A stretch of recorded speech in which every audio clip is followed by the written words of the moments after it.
တော်ပုံခံခြင်းနဲ့အနာဂတ်ခေတ်သစ်စီစိတ်တဆအားတူညီစ조사ဖြတ်ကျော်မည် Federal တော်စုအတွက်အသက်သွေးပေးဆက်မည်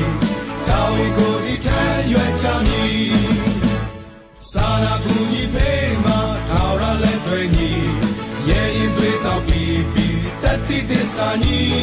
ရန်သူအာနာယူမြချေမုံမြင့်ထက်မည်ဉာဏ်ပညာနဲ့ဆွဲဖြတ်တည်ညီယုံကြည်သည်ဘာမတိဒီသူကမွေးတဲ့အောင်စစ်သည်တိုက်ပွဲတိုင်းလေတိုက်ခိုင်နိုင်ရမည်ငါတို့အားကိုငါတို့ရဲ့ယုံကြည်ကိုစီအသက်ပေးကြတဲ့ရေကောင်းပေါင်းတို့သည်တမိုင်းကျွေးပေးစတဲ့ကြကတိပြုသစ္စာတီဒီလူတို့အပေါင်းဤစံကြပြရမည်နိုင်ငံတော်ကိုထုစစ်ကြမည်